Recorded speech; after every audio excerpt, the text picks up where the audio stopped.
Macbeth, sang raja dari Highlands. Bab 1. Bayi di utara.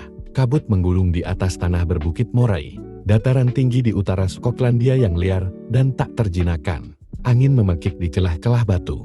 Seolah roh-roh nenek moyang menyambut kelahiran seorang anak laki-laki yang takdirnya telah ditulis dalam darah dan besi. Ia dinamakan Macbeth MacFindle putra Findle penguasa Moray dan Doada, yang konon adalah saudari Raja Malcolm yang kedua. Sejak kecil, Macbeth tumbuh dalam dunia yang dipenuhi dendam klan, sumpah kesetiaan, dan kekuasaan yang dibeli dengan pedang. Bukan warisan semata, anak itu tak menangis saat dilahirkan. Ia hanya menatap ibunya dengan mata gelap yang seakan memandang menembus tirai masa depan. Para dukun menyebutnya pertanda, dan dalam bisik-bisik para pengasuh, terselip nama-nama leluhur yang akan hidup kembali dalam sosok anak ini. Bab 2. Tunas dari darah bangsawan. Di usia yang masih belia, Macbeth diajari cara bertarung sebelum ia dapat menulis namanya sendiri. Padang kayu menjadi mainannya, dan pelatihan militer adalah bagian dari hidup sejak fajar hingga senja. Ayahnya, Findle seorang Mormal, semacam adipati di tanah Skotlandia kuno, mengajarkan bahwa hanya kekuatan dan kelicikan yang menjaga mahkota tetap berada di kepala seseorang. Saat berusia belasan tahun, tragedi menimpanya. Findle dibunuh oleh kerabatnya sendiri dalam perebutan kekuasaan. Macbeth terpaksa melarikan diri dari Moray dan berlindung di wilayah lain. Tapi bukan untuk bersembunyi. Ia berlatih lebih giat, belajar strategi, mengamati politik raja-raja yang saling menjatuhkan, dan perlahan ia membangun jejaring kekuatan di bawah tanah. Bab 3. Prajurit dan penantang tahta. Ketika dewasa, Macbeth menjadi Mormar Moray setelah membalas kematian ayahnya dan merebut kembali kedudukannya. Tapi kekuasaan lokal tak cukup.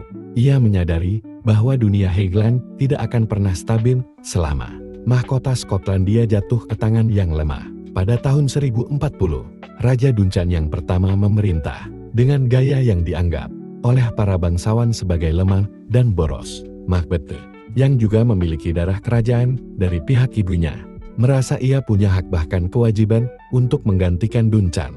Maka dalam pertempuran yang berapi dan mematikan di dekat Elgin, Macbeth dan para pengikutnya membunuh Duncan dalam pertempuran terbuka, bukan melalui pembunuhan diam-diam seperti yang digambarkan Shakespeare. Macbeth kemudian dinobatkan sebagai Raja Skotlandia. Ia tidak mencuri tahta dalam malam berdarah. Ia meraihnya dengan kekuatan militer dan dukungan para Mormar Utara. Bab 4. Sang Raja Pembaru. Selama 17 tahun memerintah, dari 1040 hingga 1057, Macbeth membuktikan bahwa ia bukan tiran, melainkan penguasa yang cakap dan bijak. Ia menegakkan hukum dengan tangan kuat dan mengatur kerajaan dengan keadilan yang tak berat sebelah. Ia dikenal mendukung gereja dan menyumbangkan tanah, serta harta benda untuk para biarawan.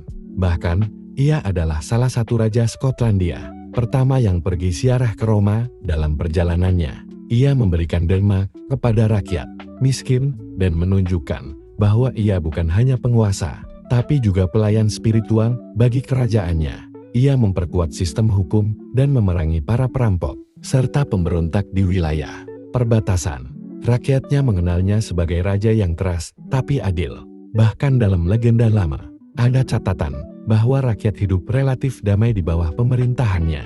Bab 5. Senjakala kekuasaan. Namun kedamaian tidak abadi. Keturunan Raja Duncan tidak tinggal diam. Malcolm Canmore, putra Duncan yang pertama, mengasingkan diri ke Inggris dan mulai mengumpulkan kekuatan. Dengan bantuan Raja Edward sang pengaku dari Inggris, ia kembali ke Skotlandia untuk menantang Macbeth. Dalam pertempuran yang berlangsung tahun 1054, Macbeth dikalahkan di Dunsinane namun belum terbunuh. Ia bertahan selama 3 tahun lagi hingga akhirnya pada pertarungan di dekat Aberdeenshire, ia gugur tahun 1057. Macbeth dimakamkan dengan upacara bangsawan di Iona, tempat peristirahatan para raja Skotlandia. Bab 6. Bayangan Sang Raja.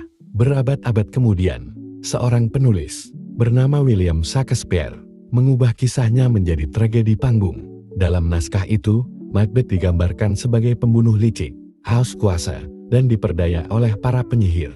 Dunia mengingatnya bukan sebagai raja bijak dari utara, tapi sebagai simbol dari ambisi gelap manusia. Namun di balik kisah panggung, sejarah tetap menyimpan kebenaran bahwa Macbeth adalah raja sejati, pejuang yang menaklukkan tahta, dan penguasa yang membawa ketertiban dalam masa kelam tanah Skotlandia. Bab 7. Tahun-tahun kemakmuran. Macbeth, setelah menduduki tahta Skotlandia, tak membiarkan pedangnya berkarat. Ia tahu bahwa mahkota bukan simbol kekuasaan abadi, melainkan beban yang harus terus dijaga dengan kehati-hatian. Maka dimulailah tahun-tahun pemerintahan yang penuh kehati-hatian namun produktif. Ia mengangkat penasihat-penasihat dari kalangan bangsawan utara dan bahkan memberi tempat bagi para biksu dan pendeta dalam urusan negara. Macbeth tak hanya menegakkan hukum, tetapi juga menulisnya ulang, menjadikannya lebih adil untuk rakyat yang selama ini tertindas oleh kebijakan para mormar yang kejam. Ia memperbaiki tata pajak, melindungi jalur perdagangan yang melewati utara dan barat, serta membentuk sistem pertahanan yang menjaga Skotlandia dari serangan Norwegia dan Viking. Wilayah Moray, tempat asalnya, berkembang menjadi pusat perdagangan ternak dan logam. Di bawah pemerintahannya, biara-biara di Dunkeld dan St. Andrews menerima perlindungan kerajaan dan mengalami pertumbuhan. Ia juga mulai membangun hubungan diplomatik dengan Irlandia dan kerajaan kecil di Kepulauan Barat. Namun tak semua orang puas. Bab 8. Jaring-jaring pengkhianatan. Di balik senyum para bangsawan, tersimpan kegelisahan. Macbeth memang penguasa SAR, tapi darah Duncan masih mengalir dalam nadi. Malcolm Canmore putra raja yang terbunuh. Malcolm, kini lelaki muda yang keras dan teguh, mengembara di istana Inggris, membina hubungan dengan Raja Edward, sang pengaku.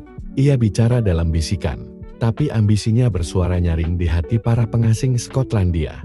Macbeth tahu ini. Ia memata-matai pergerakan Malcolm melalui para pedagang dan utusan. Ia mengirim hadiah ke Inggris, mencoba meredakan ketegangan, tapi juga bersiap. Dunsinane, kastil batu di timur Skotlandia, diperkuat menjadi benteng utama, tempat ia mengumpulkan para kesatria terbaiknya. Meski tekanan meningkat, Macbeth tak kehilangan pegangan. Tahun-tahun ini juga ditandai dengan tindakan luar biasa. Pada tahun 1050, ia melakukan ziarah ke Roma, perjalanan luar biasa bagi seorang raja Skotlandia kala itu. Di sana, ia menyumbang emas dan perak kepada gereja, menunjukkan bahwa meski dilahirkan dalam kekerasan, ia bukan penguasa barbar. Ziarah itu membuat namanya dihormati di antara para penguasa Kristen, tapi musuh-musuhnya di rumah tak diam. Bab 9. Dunsinane dan pengkhianatan. Pada tahun-tahun awal dekade kelima abad ke-11, Malcolm Canmore kembali ke tanah Skotlandia. Ia tak sendiri. Ia membawa pasukan Inggris, para pengasing Skotlandia, dan juga dukungan rahasia dari beberapa mormar selatan yang jenuh dengan dominasi utara Macbeth. Benturan pertama terjadi di utara Tay, dekat Dunsinane. Macbeth dengan pasukan setia dari Moray dan Ross bertempur gagah. Pertempuran berdarah itu membuat tanah berwarna merah tua Macbeth mundur, tapi tidak jatuh. Ia masih menyandang gelar raja dan masih memiliki dukungan. Namun semakin banyak bangsawan berbalik arah. Satu demi satu, mereka membelot ke Malcolm. Melihat masa depan yang lebih sah di bawah darah keturunan Duncan, Macbeth mundur ke utara, menuju jantung wilayahnya, Moray. Di sana, ia mencoba mengumpulkan kekuatan baru, tapi mata-mata dan pengkhianat mengintainya. Bab 10. Kematian seorang raja. Tahun 1057. Di dekat Lomfanan, sebuah desa kecil di Aberdeenshire, terjadilah benturan terakhir. Malcolm dan pasukannya menyerbu dengan kekuatan penuh. Macbeth sudah berumur, tapi masih tangkas di atas kuda, bertempur seperti singa yang dikepung. Ia tahu harinya telah tiba. Legenda mengatakan bahwa ia terbunuh oleh tangan Malcolm sendiri. Meski catatan sejarah menyebutnya gugur dalam pertempuran terbuka, tubuhnya dibawa oleh para pengikut setia ke Iona, pulau suci para raja. Di sanalah ia dimakamkan bersama leluhurnya, di tanah yang tak mengenal pengkhianatan. Bab 11. Bayangan abadi. Bertahun-tahun setelah kematiannya, nama Macbeth tetap dibisikkan di perapian petani, di aula bangsawan, dan kelak, di panggung teater London. Pada abad ke-16, William Shakespeare menulis tragedi besar, The Tragedy of Macbeth. Dalam kisah itu, Macbeth bukanlah raja bijak, melainkan ambisius gila, pembunuh licik yang mendengar bisikan para penyihir dan membunuh raja di malam buta. Namun sejarah tak bisa dipadamkan oleh pena. Di balik cerita fiktif, Macbeth tetap hidup sebagai raja Skotlandia yang memerintah selama 17 tahun. Lebih lama daripada banyak penguasa sebelum dan sesudahnya. Dan dikenang bukan hanya karena cara ia merebut tahta, tapi karena apa yang ia lakukan setelahnya. Ia bukan sekadar bayangan berdarah. Ia adalah raja dari utara, dari tanah Highland yang angge dan batu mengisahkan namanya dalam suara alam. Macbeth sang raja yang dilupakan sejarah, tapi dikenang dalam legenda. Aku bukan raja karena darahku, tapi karena keberanianku menumpahkan darah demi negeri ini. Mereka yang mencuri kekuasaan sering mati sendiri oleh tangan pencuri berikutnya, maka aku memilih menaklukkannya secara terbuka. Aku dilahirkan di antara kabut dan batu, maka jangan heran bila aku tak takut pada badai. Keadilan bukan belas kasih, ia adalah pedang yang jatuh sama berat ke atas rakyat dan raja. Mahkota bukan diwarisi, tapi diraih oleh tangan yang berani dan hati yang tak gentar. Sejarah mungkin akan memutarbalikkan kisahku, tapi batu, Yona tahu siapa aku sebenarnya. Aku telah melihat Roma dan altar sucinya, tapi doaku yang paling jujur selalu kuucapkan di tanah Skotlandia yang beku. Mereka menuduhku kejam, tapi yang lebih kejam adalah raja yang diam saat rakyatnya menderita. Setiap malam aku tidur dengan pedang di sampingku. Itu harga dari tahta yang direbut, bukan diwariskan. Pengkhianatan tumbuh dari bisikan, tapi kekuasaan bertahan karena kesetiaan yang diuji dalam perang.